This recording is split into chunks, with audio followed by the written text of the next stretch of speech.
Hey guys, and welcome to Dark Blue Nutrition. My name is Katie. I'm a dietitian and personal trainer, and today we are going to talk about the difference between a registered dietitian and a nutritionist, health coach, or other healthcare professionals that have the word like nutrition or health in the name. I know it can be really confusing, and honestly I get a lot of questions on this, and I think there's a lot of confusion in the healthcare community on what the differences are between the two, and there's actually a huge difference between being a registered dietitian and being a health coach or otherwise like a certified nutrition coach. And it can seem like it's the same word, so I get where the confusion comes from.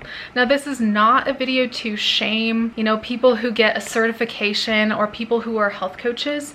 It's just to bring awareness to who you should go to for what things, because there are some circumstances where going to a health coach might suit you better than going to a dietitian or suit you just as well. And there are circumstances where you absolutely should be going to a dietitian and not a health coach or not a certified nutritionist. So I'm going to go into further detail on that in this video.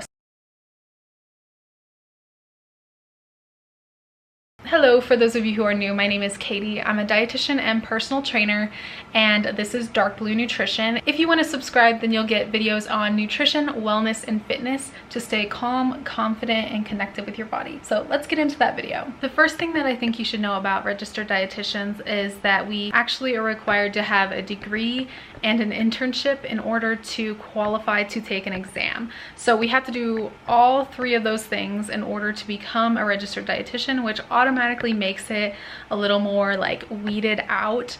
And so you know that the people that are dietitians are extremely passionate about nutrition and educating themselves on the topic. I have my master's degree personally, and then I did a coordinated master's program with an internship. So I was able to do my master's and my internship in the same kind of bubble. Not everyone requires that just yet. By 2024, all dietitians will be required to get their master's degree, but right now you can just get a 4-year education, bachelor's, and then do your internship and then take the exam. But starting in 2024, we're all going to be required to get our master's degree and then take the internship and then take the exam. So our schooling in a nutshell is science-based. So I have my bachelor's degree in science and master's degree in science as well. So the nutrition topics that we discuss is not just cooking, it's all science-based. So I took biology, chemistry, chemistry 2, microbiology, biochemistry, and organic chemistry. And I think there's probably more that I'm forgetting. Obviously, anatomy and physiology is a part of that as well. So we have a really in-depth knowledge of the body and the functions of the body as well. But trust me, those classes are not a walk in the park. I got tutoring when I was in there, and I was, an A student, and I still got tutoring in those classes. So it's not easy stuff, and that's not stuff that's required by a health coach or a nutritionist that's just certified. Again, this is really not to throw shade at nutritionists or health coaches, but at the same time, I think that it's important that dietitians be noticed for what they do offer. I work with a lot of health coaches personally, and they are amazing people. They're very educated, they're very smart, and they work very well with clients, but it's just not quite, the same expertise and background as registered dietitians. So back to the education of dietitians. In your dietetic internship, which is about an 8-month internship depending on the program, you're going to be required to do a total of 1,200 hours of clinical, community, and food service-based nutrition. So depending on your internship, it can be a different amount of months spent on each individual rotation. Mine personally was heavily focused in actually, mine was pretty balanced. So it was a lot of clinical, and then there was a little bit of food service in there. I think my food service was actually a lot longer than some of my friends, and then community in there. For some reason, community is like the most popular sector of dietetics, and yet it's like the shortest part of your internship. Hopefully that changes in the future. So anyway, it's about 8 months total, some give or take there, but typically that's about how long it takes. And then you have to study for your exam. I took 3 months to study for my exam, and I felt totally over prepared by the time things came around for my exam. And then I passed my test the first time around, which not everyone does, and there's no shame in that too. I have a link to a video on how to pass the RD exam if those of you dietitians are in this video right now. That is our educational background. We go through a lot of blood, sweat, and tears for our education. And I see a lot of dietitians be super defensive over the health coach versus dietitian thing, and I get it. I think maybe working with health coaches personally, like, I get a better feel for what health coaches do and the fact that they, you know, do a little bit different things than dietitians, and they typically stay within scope. So the thing with health coaches is that they have a certain scope that they're not allowed to go outside of. So technically they are not allowed to prescribe any nutrition related advice. They can give general health related advice, but they can't prescribe a diet to you, and they can't tell you, you know, what's right and wrong for diabetes or heart disease or thyroid disorders or anything like that. They are not allowed to. Now, that's not to say that they don't go outside of scope. The health coaches that I work with are very, very good about scope and focus more on like a motivational interviewing type style of coaching, which just means that we focus on a client-driven approach to health rather than a prescriptive approach. So that is totally within scope of a health coach. Now, if you have a health coach that is prescribing you a specific diet and telling you the amounts to have, telling you what you can and can't have, and telling you that this is going to heal your thyroid or this is going to control your blood sugar, that is technically out of scope. There are places where you can report people like this.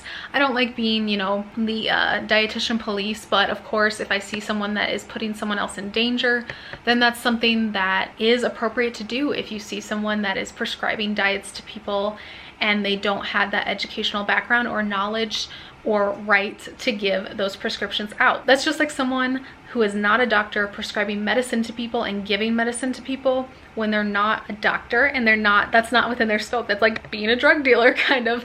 You know, you can't do those things, and there are certain rules that you have to follow. So I think the line is a lot more blurred with dietetics and with nutrition, but it is illegal to do those things. So that's just for your knowledge, and that's something you should be aware of when you have someone who doesn't have that educational background prescribing things. One of my friends also gave this example, and I really love it. It's, if you were to seek out therapy or feel like you need help for your mental health disorder or just for things happening in your life, would you go to a therapist? Probably. Would you go to someone who says that they know a lot about therapy but isn't a therapist? Probably not. And if you were going to get cardiac surgery or get heart surgery, I mean, or, you know, get surgery on your knee, would you go to a surgeon, or would you go to someone who says they taught themselves how to do surgery online?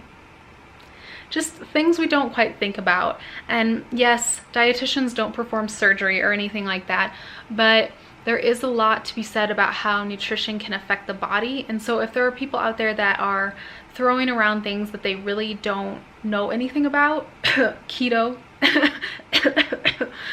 then it can actually do harm to the body. The keto thing is a whole different video. I hardly know if I want to get into that topic just because it's so but things like that, like keto, is one of those things that can actually do harm to someone who is a normally healthy person. So that's where I kind of draw the line when I see people prescribing certain things. Oh, also another thing that dietitians are required to do is continuing education. We have to do 75 hours within 5-year period, I believe, to keep our registration. And I think there's also additional hours that we need to count for licensure.